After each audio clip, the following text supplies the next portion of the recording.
What's up, everybody? Welcome back to DodgerHeads, presented by DodgerBlue.com. My name is Jeff Spiegel, joined today by Austin Gauthier, the Oklahoma City Baseball Club Dodgers prospect. Austin, thanks for your time. I was joking right before you came on. 6 for 10, a double, a triple, and a home run this week. It's got to be a bummer for you that you're leaving Reno here in a couple days. No, it's been a lot of fun here. I've heard that's a good park to hit at, so taking it all in as much as I can. Love it. I love it. Well, you're headed to Vegas next, which I hear is another good place to hit, right? Apparently so, yeah. All the guys kind of give me a rundown of the spots that are nice to hit at, and that's another one. So Awesome. We'll see. Awesome. Well, I was digging in, and I've been telling everybody, I love looking at stories of how guys got here. You're an undrafted guy out of Hofstra who signs with the Dodgers. When you go back to that moment, like if you were being really honest, how confident were you that today we would be standing here and that you'd be in AAA on the verge of potentially making the majors? It was a rough day, that draft day for sure, but it's always been a dream. It's always been a dream to go on this journey, but I can't say it was a fun day when leading up to the point of signing with the Dodgers. Because, like, in your mind, what were your expectations going into? Did you have some reasons to believe that you were going to hear your name called? I thought I put up decent numbers my senior year, but I didn't know just because it was such a small school. But again, there was that unknown uncertainty that was in my head. So yeah, here we are. Here we are. At that moment, like, do you start putting a timeline in your head? Like, okay, I'm going to give this a go for 12 months, 18 months? Or in your mind, are you like, I'm going to prove all of these people wrong and I will make them regret not drafting me? It was full throttle. We're going to take over the world, prove everyone wrong. Prove everyone wrong. So you go through the minor leagues, 2022, kind of the breakout. You're at A-ball. You have an on-base percentage of almost 500, a walk rate of 22%.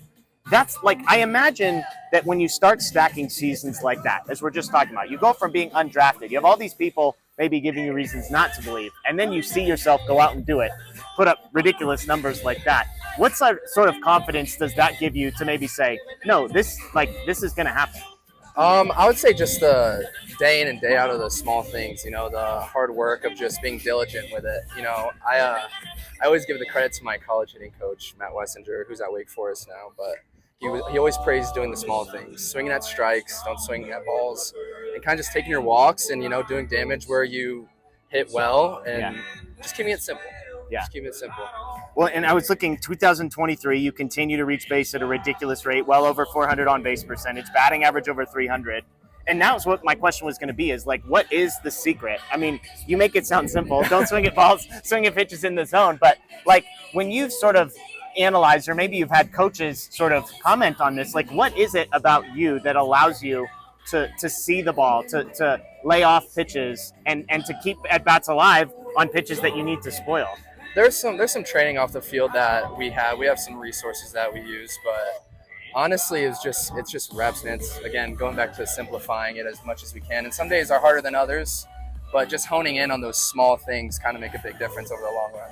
Offensively, is that kind of the profile that you're trying to build yourself out into? Is kind of like the foundation is a guy who's just going to get on base and then sort of try and stack as much power as you can on top of it? I've had some talks with some guys. I definitely want to maximize my potential as much as possible, but I think that has put me in a position where we can do that and start experimenting. Love it. Love it. So this year you're promoted to AAA for the first time. And I want to shift to the defensive side. We know everybody who watches our show, they're Dodgers fans. The Dodgers love guys that play absolutely everywhere. Like, it was kind of Chris Taylor was sort of the first guy to do it. They've had, obviously, Kike Hernandez, Zach McKinstry, a guy who's come through. This year, second base, shortstop, third base, right field. You played left field last night. Made a nice catch up against the wall. Did you get some credit for that catch? I did. Alman was right next to me, and, it's nice hearing from a guy like that. He's like, heck yeah. Was that your first time in left field? No, I've actually been playing there all year. Okay. So it's been a mix between left and second this year. Okay. How do you feel about kind of? Would you prefer to kind of have one place, know where you're playing every day, or do you kind of like the challenge of not necessarily knowing if you're going to be an infielder or an outfielder? Well, it puts me in the lineup every day, whatever it takes. Man. Good answer. I love it. Yeah, it's fun out there, man. You get to learn all different sorts of different situations and everything. It's a lot of fun. The outfield's got to be challenging because I'm watching you go back, and it's like you said you've never played in this ballpark before, and like it's at altitude, it's got weird dimensions, and like you're not even an everyday outfielder either. So like that's got to make some of those exciting, I guess is maybe the right word. It is very exciting, you know, but again, you got to prepare the best you can.